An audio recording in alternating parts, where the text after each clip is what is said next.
పర్యటనకు అనుమతించాలంటూ అంతకు ముందే జగన్ వేసుకున్న పిటిషన్పై కూడా విచారణ జరిపిన న్యాయస్థానం కొన్ని షరతులతో అనుమతించింది. మే 15 నుంచి జూలై 1 మధ్యలో 15 రోజుల పాటు న్యూజిలాండ్ టూర్కు వెళ్లొచ్చని అనుమతించింది.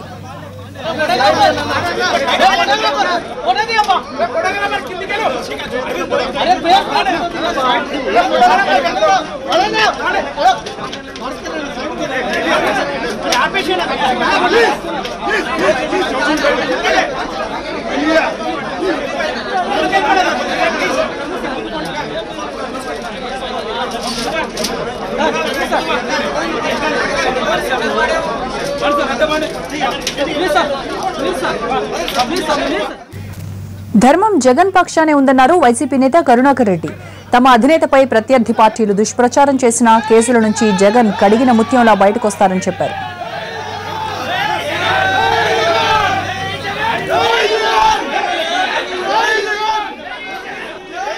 ఏ ఒక్కరోజు ఏ చిన్న తప్పు చేయనటువంటి వ్యక్తి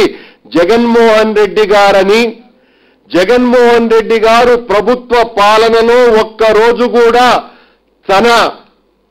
సమయాన్ని కేటాయించకపోవటమే కాకుండా అధికార దర్పాన్ని ప్రదర్శించకపోగా అధికారానికి దూరంగా హైదరాబాద్ నగరానికి వెలుపల ఉండి ఆ 5 సంవత్సరాల కాలంలో ఏ ఒక్కరోజు ఒక్క ప్రభుత్వ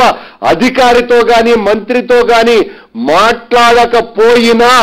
తెలుగుదేశం పార్టీ నాయకులు నిన్న మొన్న అయితే ఏ రకంగా అయితే మాట్లాడాడో, సోనియా గాంధీ ఉన్నప్పుడే సిబిఐ చాలా చక్కగా వ్యవహరించగలిగింది అన్నదాని వెనుక ఉన్న వాస్తవం జగన్మోహన్ రెడ్డి గారికి ఏ రకమైనటువంటి అంశాలలోనూ ఈ కేసుకు సంబంధించిన విషయాలలో సంబంధమే లేదని తెలుగుదేశం పార్టీ, సోనియా గాంధీ ఇద్దరూ కలిసి చేసినటువంటి కుట్ర కారణంగానే,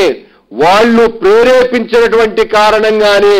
వాళ్ళ ప్రలోభాల కారణంగానే, వాళ్ళ ఒత్తిడి కారణంగానే